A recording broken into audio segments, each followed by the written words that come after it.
Week two's over. I actually, at the end of this week, spent a lot of time house sitting for a friend, and he has an 8-foot pool table, so I couldn't resist getting some shots of myself playing pool. Now, pool is all about technique and precision, and this week, everything I did was pretty much about technique and precision as well. I was finishing the builds for my second Street League quad. I moved all the innards for my 5-inch racer into a new frame, and then I took all of these old parts I had and new VTX and built up my 5-inch racer into into an analog as a backup. So now I have 2 Street Leagues and 2 5-inches, and then I had to actually go out and do some tuning flights to get them up and running. I was actually able to flash Betaflight 4.5 onto the 2 5-inch racers. Sadly, Street League hasn't released any new hex targets that have 4.5 on them. They're still on 4.4, so you can't take advantage of some of the new filtering modes that are enabled. Like you can do RPM filtering and have it fade in over time, which I don't believe was available in the last one. If you choose how many RPM filters you have, usually you get one for the primary, and then the additional one goes for the higher up frequencies. So it's kind of like, when you're playing music, like you have one and then you have one for the octave up higher. That's kind of how it works with the RPM filters, and with tri-blades you tend to have 3 harmonics that you get. So you get the primary and then the next 2, and you can actually choose the weight of which harmonic is higher and lower. And I watched Chris Rosser's video on that, and that's how I ended up tuning those 2. For the Street League quads, I found that having you actually need a lower I term because the quad is so much bigger. It isn't affected by the air as much. And if you have the I term cranked up higher, I think I had it at like 0.8.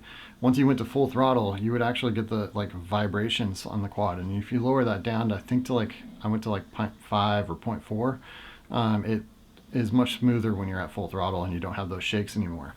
And I was able to crank up the master multiplier way higher than I was able to do than I did on my old tune, and now it flies amazingly better. Then I also did this week's Velocidrone track, and I tried to do it with just the 7-inch Street League quads that they have in Velocidrone. And let's just say the track was not really built with a 7-inch in mind, and there was a lot of crashing. That was a bad turn because I forgot what way to go. Okay, continue the turn, go through.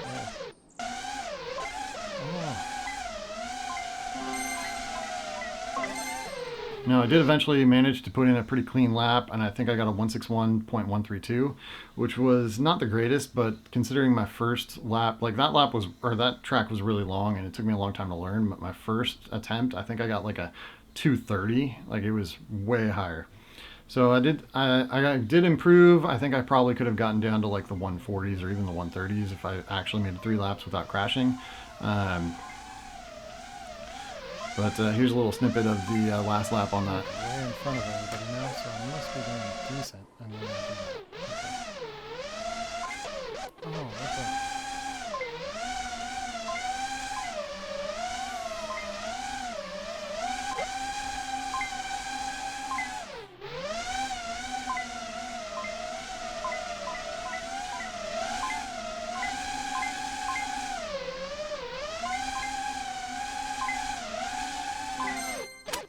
Oh, another 10 seconds better. Okay.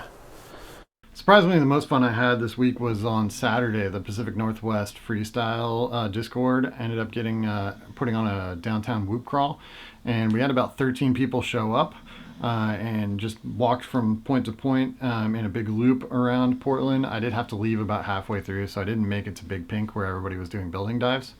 But I did get to see Tyrant do quite a few building dives and kind of see him break loose a little bit. And yeah, I have a lot to improve on my tiny whoop freestyle.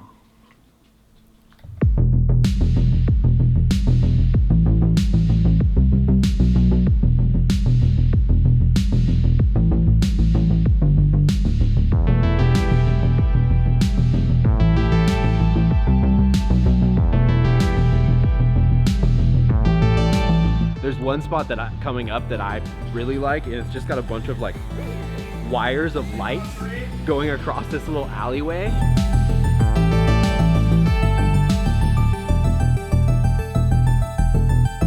I I did only end up flying about 2 packs myself while I was there. I was mostly, I just brought my camera and recorded everybody else, and then recorded a lot of DVR of everybody else flying.